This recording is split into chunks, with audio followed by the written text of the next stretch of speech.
జాతీయ జాతీయ హోదా ఇచ్చి తెలంగాణ ప్రాజెక్టులకు పూర్తిస్థాయి అనుమతులు ఇచ్చిన తర్వాతనే ఆంధ్రప్రదేశ్కు ఎటువంటి నీటి కేటాయింపులు కానీ నీటి అనుమతుల విషయం కానీ మరి ఏది కూడా ఉండకుండా ఒక స్పష్టమైనటువంటి సంకేతం ఇవ్వాలనేటువంటి సంకేతం కూడా ఈ సమావేశంలో ఉంది. ఎందుకు జాతీయ హోదా అనేటటువంటి అంశంకి వస్తే ఇక్కడ మనం చెప్పేది ఏంటిదంటే, మేము తీసుకుంటున్నది ఏంటిదంటే సహజ న్యాయ సూత్రాలు అనేటటువంటిది ప్రధాన ప్రాతిపదిక తీసుకుంటున్నాం.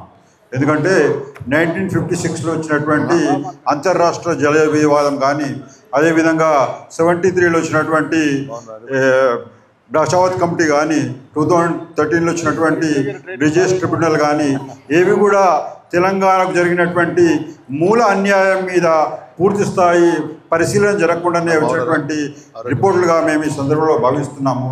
ఏదైతే నీటి కేటాయింపులు కానీ అనుమతులు కానీ ఏవైతే వచ్చినాయో అవన్నీ కూడా తెలంగాణకు, ఎందుకంటే మరొకసారి చెప్తున్న ఏంటంటే 2500 సంవత్సరాల కనిపించే చరిత్రలో కూడా దాదాపు 158 సంవత్సరాలు మాత్రమే మనము ఆంధ్రతో కలుస్తున్నాం తప్ప మిగిలినంతా కూడా మనం తెలంగాణ అనేటటువంటిది దక్కన్ రాష్ట్రంలో కూడా ప్రధాన రాష్ట్రంగా ఉండి ఇక్కడి నుంచే దక్షిణ రాష్ట్రాన్ని వెళ్ళినటువంటి చరిత్ర ఇక్కడిది. త్రిలింగ రాష్ట్రమే కానీ, త్రిసముద్ర రాష్ట్రమే కానీ ఏదైతుందో మొదటి నుంచి కూడా తెలంగాణ కృష్ణా గోదావరి మధ్యలో ఉన్నటువంటి తెలంగాణ పరివాహక ప్రాంతంగా ఈ దక్షిణ దేశాలను వెళ్ళినటువంటి చరిత్ర. కాబట్టి ఈ నదులకు వచ్చినటువంటి ఆటుపోట్లు కానీ, కష్టాలు కానీ, తాపాలు కానీ, వరదలు కానీ, తుఫాన్లు కానీ అన్నీ ఎదుర్కొన్నటువంటి ఈ ప్రాంతం కాబట్టి ఈ ప్రాంతము సొంతం. ఇవి కృష్ణా గోదావరి అనేటటువంటిది తెలంగాణ ప్రాంతంకు సొంతము. దీనికి వేరే వాళ్ళతోటి వాటా పంచుకోవడం అనేటటువంటిది సహజ న్యాయ సూత్రాలకు విరుద్ధం అని చెప్పి ఆ కోణాలను పరిశీలించకుండా ఏవైతే జాతీయ స్థాయిలో నిర్ణయాలు జరిగినాయో ఆ నిర్ణయాలను పునఃసమీక్ష చేసేటువంటి అవసరం ఉంది. అంతేకాకుండా ఆంధ్రప్రదేశ్ మనకు కలిసింది ఏంటిదంటే తెలంగాణతో ప్రేమతోటే కాదు.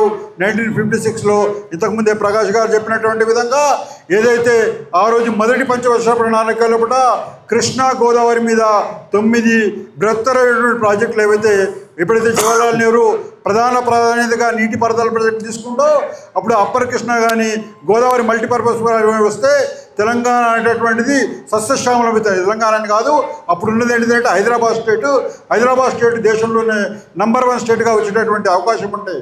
ఈ అవకాశాన్ని రాగలేకుండా ఆంధ్ర పాలకులు ఏంటిదంటే కేవలం కృష్ణా గోదావరి కొరకు మాత్రమే వీళ్ళు ఆంధ్రప్రదేశ్లో తెలంగాణలో కలిసేటువంటి కార్యక్రమం చేశారు. అంతేకాకుండా ఇది వాళ్ళకి మొదటి నుంచి కూడా ఈ దృక్పథం ఉంది అనేటటువంటిది మరొకసారి నేను జ్ఞాపకం చేస్తున్నాను. ఎందుకంటే వీళ్ళు వచ్చేటప్పుడు కృష్ణా గోదావరి కావాలన్నారు, కలిసేటప్పుడు పోయేటప్పుడు మళ్ళీ గోదావరి పోలవరం కావాలంటున్నారు. అంటే వీళ్ళకి ఎప్పుడు కూడా కృష్ణా గోదావరి మీద ఉన్న ప్రేమ తెలంగాణ అనేటటువంటి సబ్జెక్ట్ మీద ఎన్నడూ లేదనేటటువంటిది కూడా మరొకసారి జ్ఞాపకం చేస్తూ, ఎందుకంటే ఈ అన్యాయాలన్నీ కూడా జరిగినాయి కాబట్టి 1956లోనే ఏదైతే అనుమతులు పంచవర్ష ప్రణాళిక ప్రకారం వచ్చినటువంటి నిధుల కేటాయింపు ఉండి కూడా ఆనాడు ఉన్నటువంటి నీలం సంజీవ్ రెడ్డి ప్రభుత్వము 9 ప్రాజెక్టులు పోగొట్టుకున్న కారణంగా ఈ 57 సంవత్సరాల అన్యాయం ఏదైతే అధికారికమైనటువంటి అన్యాయం ఏదైతే జరిగిందో దానికి విరుడుగా జాతీయ హోదాతోటి తెలంగాణలో కూడా 2 ప్రాజెక్టులు కావాల్సిందే అని చెప్పేసి ఈ సమావేశం ద్వారా డిమాండ్ చేస్తున్నాం. ఎందుకంటే కృష్ణా గోదావరి అనేటటువంటిది 57 సంవత్సరాల్లో కూడా మన డబ్బుతోటి మన నీళ్ళను ఆంధ్రకి ఇచ్చినటువంటి వాళ్ళం మనం. అదేవిధంగా ఇప్పుడు ఏదైతుందో ఈ 11 సంవత్సరాల్లో కూడా పోలవరం ఏదైతుందో వాళ్ళు 42,000 కోట్లు కేంద్ర ప్రభుత్వం నిధులు తీసుకుపోతున్నారు. అదేవిధంగా బనకచెర్ల పేరు మీద గోదావరి కావేరి అనుసంధానం మీద 81,000 కోట్లకు మరొకసారి టెండర్ పెట్టిండ్రు. అంటే ఈ అన్యాయం అనేటటువంటిది కంటిన్యూ చేసేటువంటి కార్యక్రమము వాడు తీసుకోవాలి. వాళ్ళు కేంద్రము వాళ్ళ పార్టీ నిలబడడానికి కొరకు ఏదైతే ఆంధ్రకి ఇస్తున్నారో ఆ నిధులు ఏవైతే ఇస్తున్నారో వాళ్ళు కానీ తీసుకుపోతున్న నీళ్ళు మాత్రము మన నీళ్ళు కాబట్టి జరుగుతుంది కూడా మనకు అన్యాయం. కాబట్టి రాబోయే రోజుల్లో కూడా కృష్ణా గోదావరికి సంబంధించినటువంటి జాతీయ హోదాతో కూడినటువంటి నిధులు, అదేవిధంగా నీళ్లు కూడా పూర్తి కేటాయింపులు అనుమతులు వచ్చిన తర్వాతనే మిగతా పంపిణీ గురించి ఉండాల్సిందిగా ఈ సమావేశం డిమాండ్ చేస్తూ